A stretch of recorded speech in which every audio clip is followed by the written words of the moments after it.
मेरे प्यारे देशवासियों, नमस्कार। अक्सर मन की बात में आपके प्रश्नों की बौछार रहती है। इस बार मैंने सोचा कि कुछ अलग किया जाए। मैं आपसे प्रश्न करूं, तो ध्यान से सुनिए मेरे सवाल। ओलंपिक में इंडिविजुअल गोल्ड जीतने वाला पहला भारतीय कौन था? ओलंपिक के कौन से खेल में भारत ने अब तक सबसे ज्यादा मेडल जीते हैं? ओलंपिक में किस खिलाड़ी ने सबसे ज्यादा पदक जीते हैं? साथियों, आप मुझे जवाब भेजे न भेजे, पर माय गॉव में ओलंपिक्स पर जो क्विज है उसमें प्रश्नों के उत्तर देंगे तो कई सारे इनाम जीतेंगे। ऐसे बहुत सारे प्रश्न माय गॉव के रोड टू टोक्यो क्विज में है। आप रोड टू टोक्यो क्विज में भाग लें। भारत ने पहले कैसा परफॉर्म किया है, हमारी टोक्यो ओलंपिक्स के लिए अब क्या तैयारी है, ये सब खुद जाने और दूसरों को भी बताएं। मैं आप सबसे आग्रह करना चाहता हूं कि आप इस क्विज कंपटीशन में जरूर हिस्सा लीजिए। साथियों, जब बात टोक्यो ओलंपिक्स की हो रही हो, तो भला मिल्खा सिंह जी जैसे लेजेंडरी एथलीट को कौन भूल सकता है। कुछ दिन पहले ही कोरोना ने उन्हें हमसे छीन लिया। जब वे अस्पताल में थे तो मुझे उनसे बात करने का अवसर मिला था। बात करते हुए मैंने उनसे आग्रह किया था।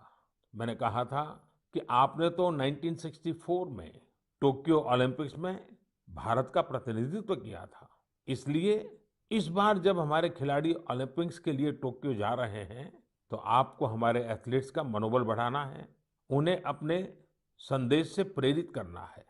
वो खेल को लेकर इतना समर्पित और भावुक थे कि बीमारी में भी उन्होंने तुरंत ही इसके लिए हामी भर दी। लेकिन दुर्भाग्य से नियति को कुछ और मंजूर था। मुझे आज भी याद है, 2014 में वो सूरत आए थे। हम लोगों ने एक नाइट मैराथन का उद्घाटन किया था। उस समय उनसे जो गपशप हुई, खेलों के बारे में जो बात हुई, उससे मुझे भी बहुत प्रेरणा मिली थी। हम सब जानते हैं कि मिल्खा सिंह जी का पूरा परिवार स्पोर्ट्स को समर्पित रहा है, भारत का गौरव बढ़ाता रहा है। साथियों, जब टैलेंट, डेडिकेशन, डिटर्मिनेशन और स्पोर्ट्समैन स्पिरिट एक साथ मिलते हैं, तब जाकर कोई चैंपियन बनता है। हमारे देश में तो अधिकांश खिलाड़ी छोटे छोटे शहरों, कस्बों, गांवों से निकल करके आते हैं। टोक्यो जा रहे ओलंपिक दल में भी कई ऐसे खिलाड़ी शामिल हैं जिनका जीवन बहुत प्रेरित करता है। हमारे प्रवीण जाधव जी के बारे में आप सुनेंगे तो आपको भी लगेगा कि कितने कठिन संघर्षों से गुजरते हुए प्रवीण जी यहाँ पहुंचे हैं। प्रवीण जाधव जी महाराष्ट्र के सातारा जिले के एक गांव के रहने वाले हैं। वो आर्चरी के बेहतरीन खिलाड़ी हैं। उनके माता पिता मजदूरी कर परिवार चलाते हैं और अब उनका बेटा अपना पहला ओलंपिक्स खेलने टोक्यो जा रहा है। ये सिर्फ उनके माता पिता ही नहीं, हम सभी के लिए कितने गौरव की बात है। ऐसे ही एक और खिलाड़ी हैं हमारी नेहा गोयल जी। नेहा टोक्यो जा रही महिला हॉकी टीम की सदस्य हैं। उनकी माँ और बहनें साइकिल की फैक्ट्री में काम करके परिवार का खर्च जुटाती हैं। नेहा की तरह ही दीपिका कुमारी जी के जीवन का सफर भी उतार चढ़ाव भरा रहा है। दीपिका के पिता ऑटो रिक्शा चलाते हैं और उनकी माँ नर्स हैं। और अब देखिए, दीपिका अब टोक्यो ओलंपिक्स में भारत की तरफ से एकमात्र महिला तीरंदाज हैं। कभी विश्व की नंबर 1 तीरंदाज रही दीपिका के साथ हम सबकी शुभकामना है। साथियों, जीवन में हम जहां भी पहुंचते हैं, जितनी भी ऊंचाई प्राप्त करते हैं, जमीन से ये जुड़ाव हमेशा हमें अपनी जड़ों से बांधे रखता है। संघर्ष के दिनों के बाद मिली सफलता का आनंद भी कुछ और ही होता है। टोक्यो जा रहे हमारे खिलाड़ियों ने बचपन में साधनों, संसाधनों की हर कमी का सामना किया, लेकिन वो डटे रहे, जुटे रहे। उत्तर प्रदेश के मुजफ्फरनगर की प्रियंका गोस्वामी जी का जीवन भी बहुत सीख देता है। प्रियंका के पिता बस कंडक्टर है। बचपन में प्रियंका को वो बैग बहुत पसंद था जो मेडल पाने वाली खिलाड़ियों को मिलता है। इसी आकर्षण में उन्होंने पहली बार रेस वॉकिंग प्रतियोगिता में हिस्सा लिया था। अब आज वो इसकी बड़ी चैंपियन है। जावलिन थ्रो में भाग लेने वाले शिवपाल सिंह जी बनारस के रहने वाले हैं। शिवपाल जी का तो पूरा परिवार ही इस खेल से जुड़ा हुआ है। इनके पिता, चाचा और भाई सभी भाला फेंकने में एक्सपर्ट हैं। परिवार की यही परंपरा उनके लिए टोक्यो ओलंपिक्स में काम आने वाली है। टोक्यो ओलंपिक के लिए जा रहे हैं चिराग शेट्टी और उनके पार्टनर सात्विक साईराज का हौसला भी प्रेरित करने वाला है। हाल ही में चिराग के नाना जी का कोरोना से निधन हो गया था। सात्विक भी खुद पिछले साल कोरोना पॉजिटिव हो गए थे, लेकिन इन मुश्किलों के बाद भी ये दोनों मेंस डबल शटल कंपटीशन में अपना सर्वश्रेष्ठ देने की तैयारी में जुटे हैं। एक और खिलाड़ी से मैं आपका परिचय कराना चाहूंगा। ये है हरियाणा के भिवानी के मनीष कौशिक जी। मनीष जी खेती किसानी वाले परिवार से आते हैं। बचपन में खेतों में काम करते करते मनीष को बॉक्सिंग का शौक हो गया था। आज ये शौक उन्हें टोक्यो ले जा रहा है। एक और खिलाड़ी हैं सीए भवानी देवी जी। नाम भवानी है और ये तलवारबाजी में एक्सपर्ट है। चेन्नई के रहने वाली भवानी पहली भारतीय फेंसर है जिन्होंने ओलंपिक में क्वालिफाई किया है। मैं कहीं पढ़ रहा था कि भवानी जी की ट्रेनिंग जारी रहे, इसके लिए उनकी मां ने अपने गहने तक गिरवी रख दिए थे। साथियों, ऐसे तो अनगिनत नाम है, लेकिन मन की बात में मैं आज कुछ ही नामों का जिक्र कर पाया हूं। टोक्यो जा रहे हर खिलाड़ी का अपना संघर्ष रहा है, बरसों की मेहनत रही है।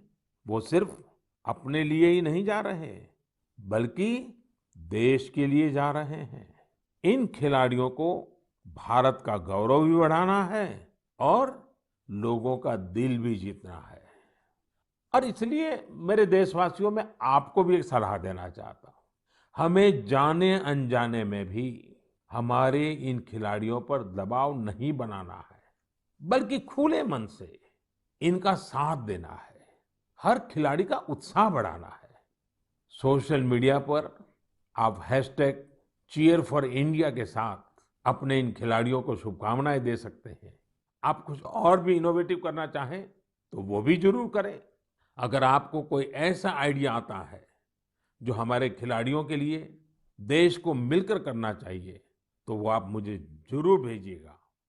हम सब मिलकर टोक्यो जाने वाले अपने खिलाड़ियों को सपोर्ट करेंगे। Cheer for India, cheer for India, cheer for India. मेरे प्यारे देशवासियों, कोरोना के खिलाफ हम देशवासियों की लड़ाई जारी है, लेकिन इस लड़ाई में हम सब साथ मिलकर कई असाधारण मुकाम भी हासिल कर रहे हैं। अभी कुछ दिन पहले ही हमारे देश ने एक अभूतपूर्व काम किया है।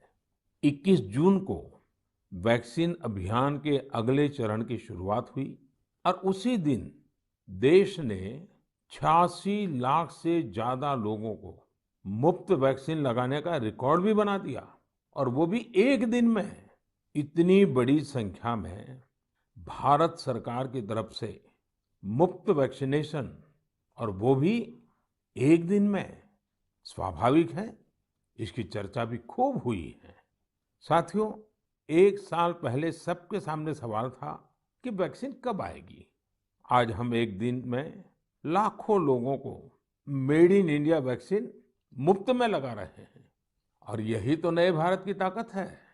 साथियों, वैक्सीन की सेफ्टी देश के हर नागरिक को मिले, हमें लगातार प्रयास करते रहना है। कई जगहों पर वैक्सीन हेजिटेंसी को खत्म करने के लिए कई संगठन, सिविल सोसाइटी के लोग आगे आए हैं और सब मिलकर के बहुत अच्छा काम कर रहे हैं। चलिए हम भी आज एक गांव में चलते हैं और उन्हीं लोगों से बात करते हैं वैक्सीन के बारे में। मध्य प्रदेश के बैतूल जिले के डुलारिया गांव चलते हैं। हेलो। नमस्कार। नमस्ते जी। मेरा नाम राजेश हिरावे, ग्राम पंचायत डुलारिया, भीमपुर ब्लॉक। राजेश जी, मैंने फोन इसलिए किया कि मैं जानना चाहता था कि अभी आपके गांव में अब कोरोना की क्या स्थिति है। सर, यहाँ पे कोरोना की स्थिति तो अभी ऐसा कुछ नहीं है यहाँ। अभी लोग बीमार नहीं है। जी। गांव की जनसंख्या कितनी है, कितने लोग हैं गांव में। गांव में 462 पुरुष है और 332 महिलाएं हैं। अच्छा राजेश जी, आपने वैक्सीन ले ली क्या। नहीं सर, अभी नहीं लिया। अरे, क्यों नहीं लिया। सर जी, यहाँ पे कुछ लोगों ने कुछ व्हाट्सएप पे ऐसा भ्रम डाल दिया गया कि उससे लोग भ्रमित हो गए सर जी। तो क्या आपके मन में भी डर है। जी, सब पूरे गांव में ही ऐसा भ्रम फैला दिया था सर। अरे रे रे, ये क्या बात की आपने। देखिए राजेश जी, जी। मेरा आपको भी और मेरे सभी गांव के भाई बहनों को यही कहना है कि डर है तो निकाल दीजिए। जी। हमारे पूरे देश में 31 करोड़ से भी ज्यादा लोगों ने वैक्सीन का टीका लगवा लिया है। जी। आपको पता है ना, मैंने खुद ने भी दोनों डोज लगवा लिए हैं। जी सर। अरे मेरी माँ तो करीब करीब 100 साल की है, उन्होंने भी दोनों डोज लगवा लिए हैं। कभी कभी किसी को इससे बुखार वगैरह आता है, पर वो बहुत मामूली होता है, कुछ घंटों के लिए ही होता है। देखिए, वैक्सीन नहीं लेना बहुत खतरनाक हो सकता है। जी। इससे आप खुद को तो खतरे में डालते ही हैं, साथ ही में परिवार और गांव को भी खतरे में डाल सकते हैं। जी।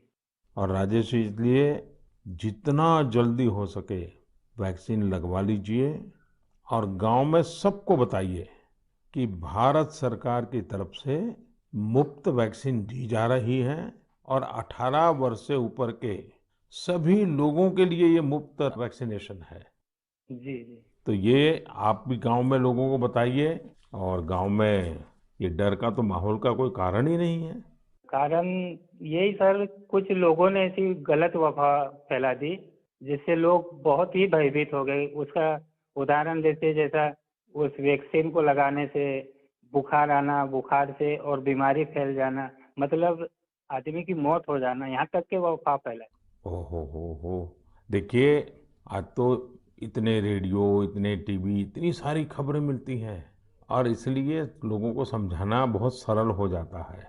और देखिए, मैं आपको बताऊं, भारत के अनेक गांव ऐसे हैं जहां सभी लोग वैक्सीन लगवा चुके हैं, यानी गांव के 100% लोग। जैसे मैं आपको एक उदाहरण देता हूं। जी। कश्मीर में बांदीपुरा जिला है। इस बांदीपुरा जिले में एक व्यवन गांव के लोगों ने मिलकर 100%, 100% वैक्सीन का लक्ष्य बनाया और उसे पूरा भी कर दिया। आज कश्मीर के इस गांव के 18 साल से ऊपर के सभी लोग टीका लगवा चुके हैं। नागालैंड के भी 3 गांवों के बारे में मुझे पता चला कि वहां भी सभी लोगों ने 100%, 100% टीका लगवा लिया है। जी। जी।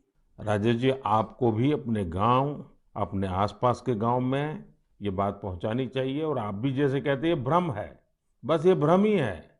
जी। जी। तो भ्रम का जवाब यही है कि आपको खुद को टीका लिखा करके समझाना पड़ेगा सबको। करेंगे ना आप। जी सर। पक्का करेंगे। जी सर। जी सर, आपसे बात करने से मुझे ऐसा लगा कि मैं खुद भी टीका लगाऊंगा और लोगों को इसके बारे में आगे बढ़ाऊंगा। अच्छा, गांव में और भी कोई है जिनसे मैं बात कर सकता हूँ। जी है सर। कौन बात करेगा। हेलो सर, नमस्कार। नमस्ते जी, कौन बोल रहे हैं। मेरा नाम है किशोरीलाल धुर्वे। तो किशोरीलाल जी, अभी राजेश जी से बात हो रही थी जी सर। और वो तो बड़े दुखी होकर के भी बता रहे थे कि वैक्सीन को लेकर लोग अलग अलग बातें करते हैं। जी। आपने भी ऐसा सुना है क्या। हाँ, सुना तो हूँ सर वैसा।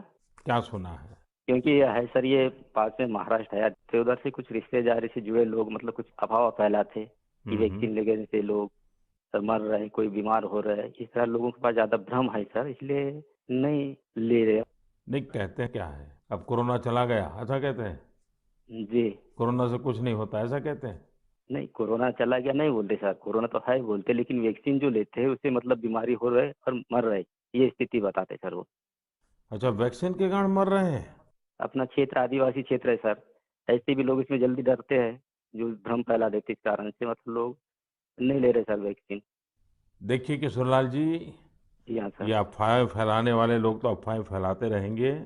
जी। हमें तो जिंदगी बचानी है, अपने गांव वालों को बचाना है, अपने देशवासियों को बचाना है।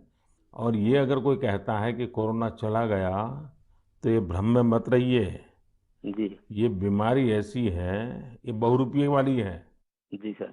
वो रूप बदलती है, नए नए रंग रूप करके पहुंच जाती है। जी। और उसमें बचने के लिए हमारे पास दो रास्ते हैं। एक तो कोरोना के लिए जो प्रोटोकॉल बना है, मास्क पहनना, साबुन से बार बार हाथ धोना, दूरी बनाए रखना।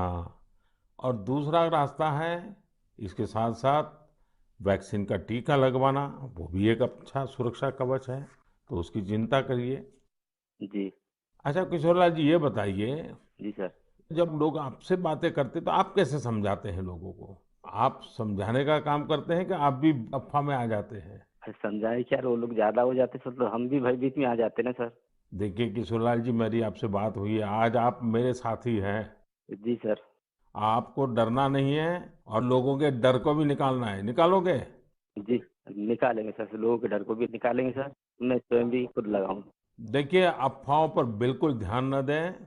जी। आप जानते हैं हमारे वैज्ञानिकों ने कितनी मेहनत करके वैक्सीन बनाई है।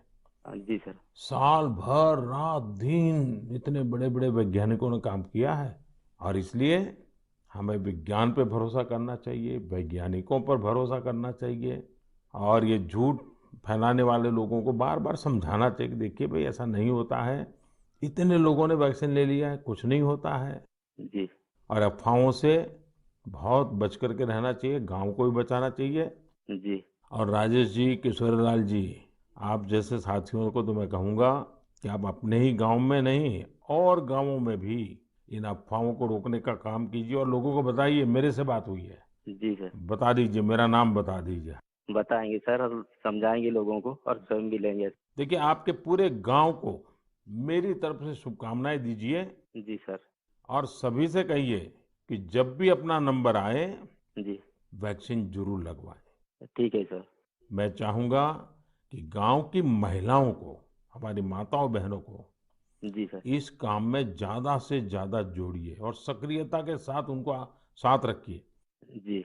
कभी कभी माताएं बहनें बात कहती है ना, लोग जल्दी मान जाते हैं। जी।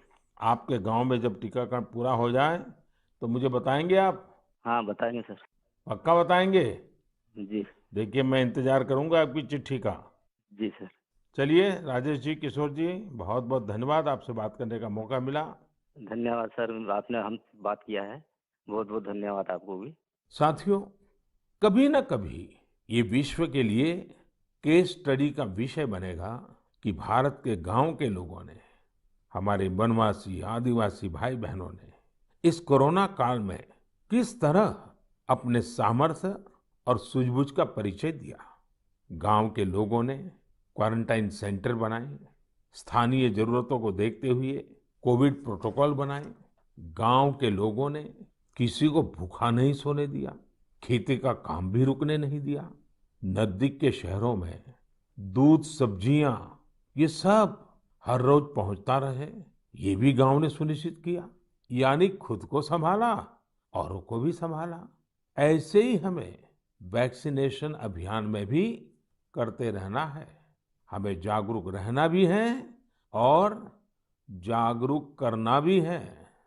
गांव में हर एक व्यक्ति को वैक्सीन लग जाए, ये हर गांव का लक्ष्य होना चाहिए। याद रखिए, और मैं तो आपको खास रूप से कहना चाहता हूं, आप एक सवाल अपने मन में पूछिए। हर कोई सफल होना चाहता है, लेकिन निर्णायक सफलता का मंत्र क्या है? निर्णायक सफलता का मंत्र है निरंतरता। इसलिए हमें सुस्त नहीं पड़ना है, किसी भ्रांति में नहीं रहना है। हमें सतत प्रयास करते रहना है, कोरोना पर जीत हासिल करनी है। मेरे प्यारे देशवासियों, हमारे देश में अब मानसून का सीजन भी आ गया है। बादल जब बरसते हैं तो केवल हमारे लिए नहीं बरसते, बल्कि बादल आने वाली पीढ़ियों के लिए भी बरसते हैं।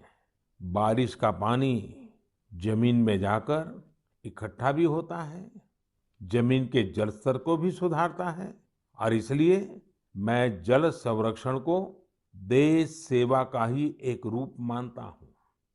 आपने भी देखा होगा, हम में से कई लोग इस पुण्य को अपनी जिम्मेदारी मानकर लगे रहे हैं। ऐसे ही एक शख्स हैं उत्तराखंड के पौड़ी गढ़वाल के सच्चिदानंद भारती जी। भारती जी एक शिक्षक हैं और उन्होंने अपने कार्यों से भी लोगों को बहुत अच्छी शिक्षा दी है। आज उनकी मेहनत से ही पौड़ी गढ़वाल के उफरैंखाल क्षेत्र में पानी का बड़ा संकट समाप्त हो गया।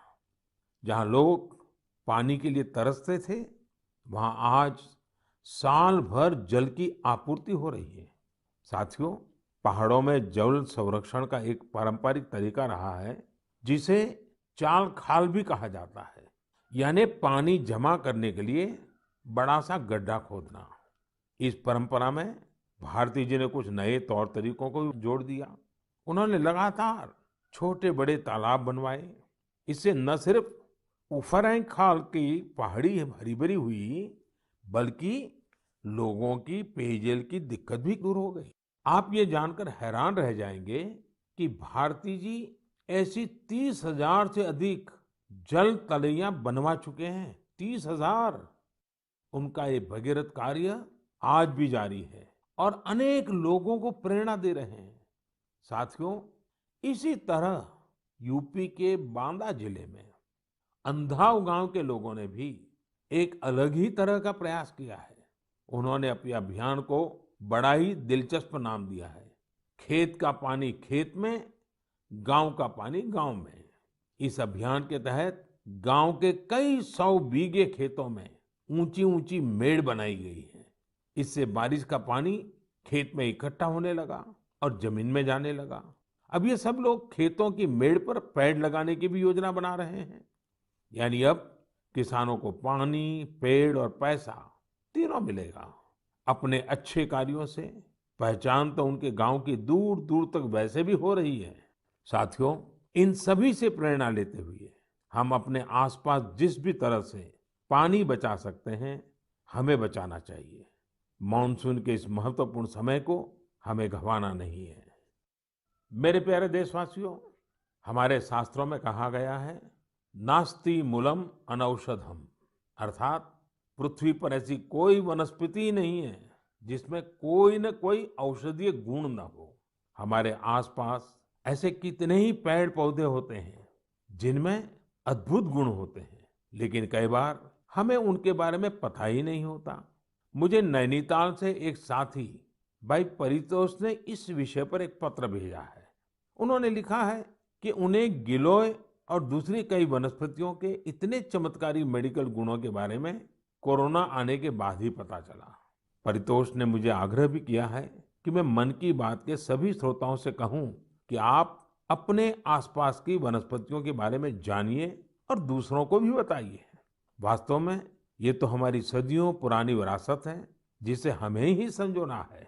इसी दिशा में मध्य प्रदेश के सतना के एक साथी हैं श्रीमान रामलोटन कुशवाहा जी। उन्होंने बहुत ही सराहनीय काम किया है। रामलोटन जी ने अपने खेत में एक देशी म्यूजियम बनाया है। इस म्यूजियम में उन्होंने सैकड़ों औषधीय पौधों और बीजों का संग्रह किया है। इन्हें वो दूर सुदूर क्षेत्रों से यहाँ लेकर आए हैं। इसके अलावा वो हर साल कई तरह की भारतीय सब्जियां भी उगाते हैं। रामलोटन जी की इस बगिया, इस देशी म्यूजियम को लोग देखने भी आते हैं और उससे बहुत कुछ सीखते भी हैं। वाकई एक बहुत अच्छा प्रयोग है जिसे देश के अलग अलग क्षेत्रों में दोहराया जा सकता है।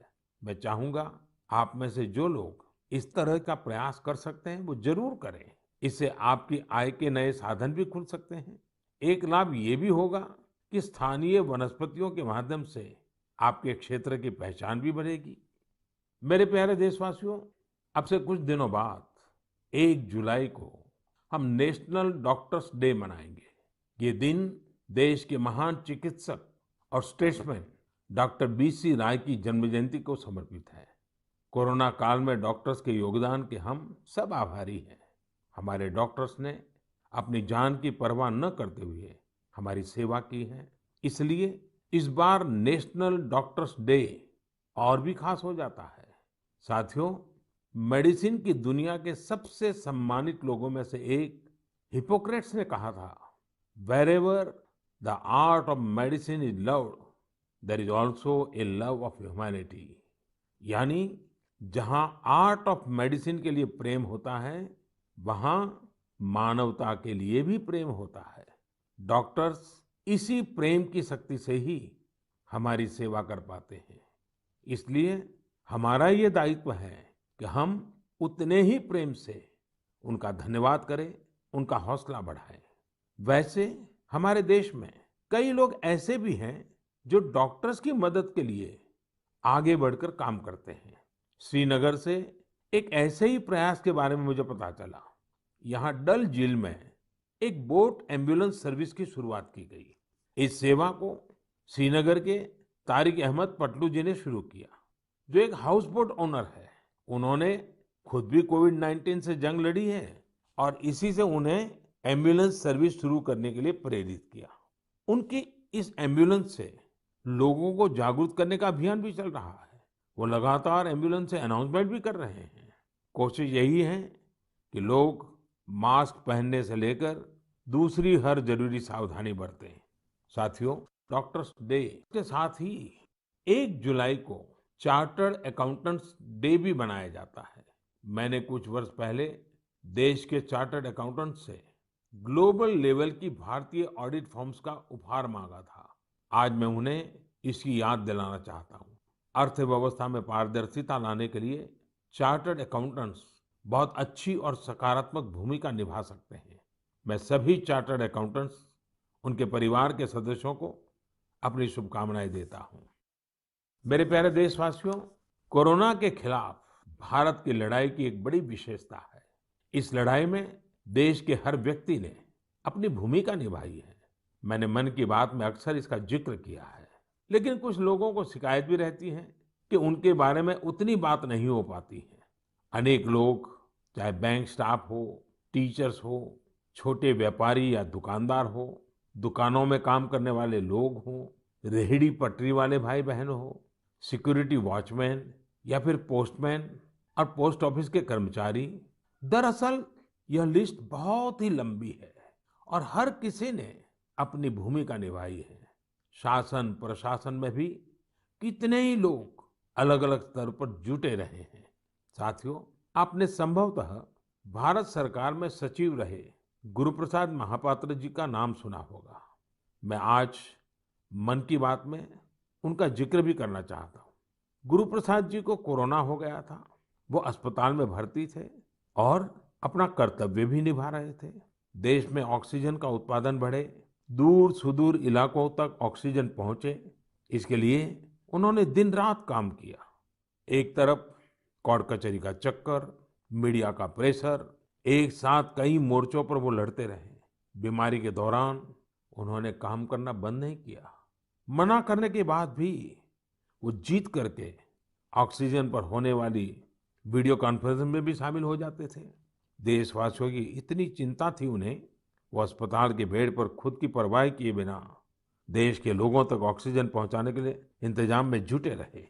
हम सबके लिए दुखद है कि इस कर्मयोगी को भी देश ने खो दिया है। कोरोना ने उन्हें हमसे छीन लिया है। ऐसे अनगिनत लोग हैं जिनकी चर्चा कभी हो नहीं पाई। ऐसे हर व्यक्ति को हमारी श्रद्धांजलि यही होगी कि हम कोविड प्रोटोकॉल का पूरी तरह पालन करें, वैक्सीन जरूर लगवाएं। मेरे प्यारे देशवासियों, मन की बात की सबसे अच्छी बात यह है कि इसमें मुझसे ज्यादा आप सबका योगदान रहता है। अभी मैंने माय गॉव में एक पोस्ट देखी जो चेन्नई के थिरु आर गुरुप्रसाद जी की है। उन्होंने जो लिखा है वो जानकर आपको भी अच्छा लगेगा। उन्होंने लिखा है कि वो मन की बात प्रोग्राम के रेगुलर लिसनर है। गुरुप्रसाद जी की पोस्ट से अब मैं कुछ पंक्तियां कोट कर रहा हूं। उन्होंने लिखा है, जब भी आप तमिलनाडु के बारे में बात करते हैं तो मेरा इंटरेस्ट और भी बढ़ जाता है। आपने तमिल भाषा और तमिल संस्कृति की महानता, तमिल त्योहारों और तमिलनाडु के प्रमुख स्थानों की चर्चा की है। गुरु प्रसाद जी आगे लिखते हैं कि मन की बात में मैंने तमिलनाडु के लोगों की उपलब्धियों के बारे में भी कई बार बताया है।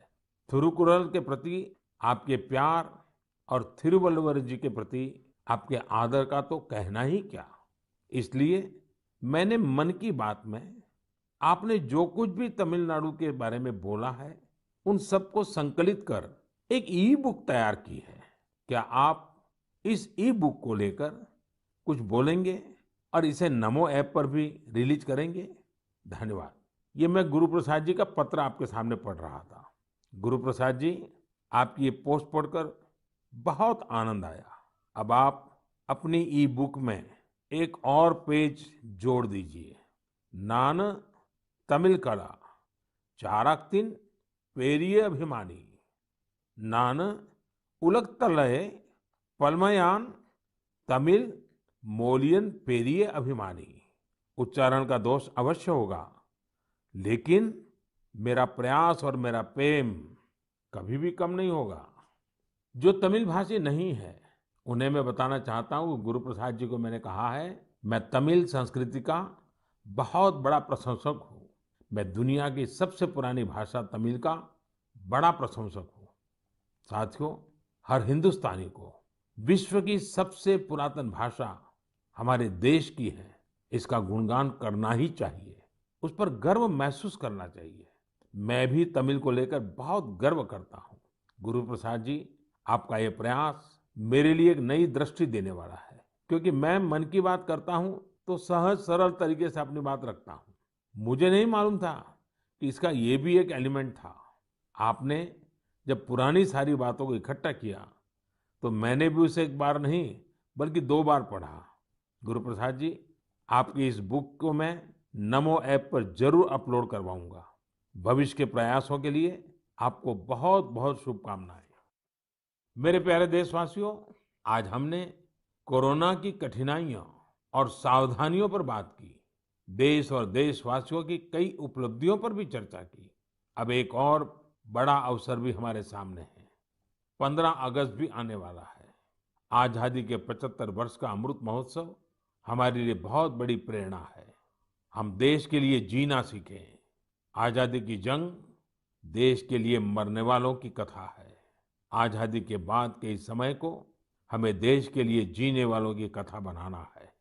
हमारा मंत्र होना चाहिए इंडिया फर्स्ट। हमारे हर फैसले, हर निर्णय का आधार होना चाहिए इंडिया फर्स्ट। साथियों, अमृत महोत्सव में देश ने कई सामूहिक लक्ष्य भी तय किए हैं। जैसे हमें अपने स्वाधीनता सेनानियों को याद करते हुए उनसे जुड़े इतिहास को पुनर्जीवित करना है। आपको याद होगा कि मन की बात में मैंने युवाओं से स्वाधीनता संग्राम पर इतिहास लेखन करके शोध करने इसकी अपील की थी। मकसद ये था कि युवा प्रतिभाएं आगे आए, युवा सोच, युवा विचार सामने आए, युवा कलम नई ऊर्जा के साथ लेखन करे। मुझे ये देखकर बहुत अच्छा लगा कि बहुत ही कम समय में 2500 से ज्यादा युवा इस काम को करने के लिए आगे आए हैं। साथियों, दिलचस्प बात यह है, 19वीं 20वीं शताब्दी के जंग की बात तो आमतौर पर होती रहती है, लेकिन खुशी इस बात की है कि 21वीं सदी में जो युवा पैदा हुए हैं, 21वीं सदी में जिनका जन्म हुआ है, ऐसे मेरे नौजवान साथियों ने 19वीं और 20वीं शताब्दी की आजादी की जंग को लोगों के सामने रखने का मोर्चा संभाला है। इन सभी लोगों ने माईगॉव पर इसका पूरा ब्यौरा भेजा है। ये लोग हिंदी, इंग्लिश, तमिल, कन्नड़ा, बांग्ला, तेलुगु, मराठी, मलयालम, गुजराती ऐसी देश की अलग अलग भाषाओं में स्वाधीनता संग्राम पर लिखेंगे। कोई स्वाधीनता संग्राम से जुड़े रहे अपने आसपास के स्थानों की जानकारी जुटा रहा है, तो कोई आदिवासी स्वाधीनता सेनानियों पर किताब लिख रहा है। एक अच्छी शुरुआत है। मेरा आप सभी से अनुरोध है कि अमृत महोत्सव से जैसे भी जुड़ सकते हैं जरूर जुड़े। ये हमारा सौभाग्य है कि हम आजादी के 75 वर्ष के पर्व का साक्षी बन रहे हैं। इसलिए अगली बार जब हम मन की बात में मिलेंगे तो अमृत महोत्सव की और तैयारियों पर भी बात करेंगे। आप सब स्वस्थ रहिए, कोरोना से जुड़े नियमों का पालन करते हुए आगे बढ़िए, अपने नए नए प्रयासों से देश को ऐसे ही गति देते रहिए। इन्हीं शुभकामनाओं के साथ बहुत बहुत धन्यवाद।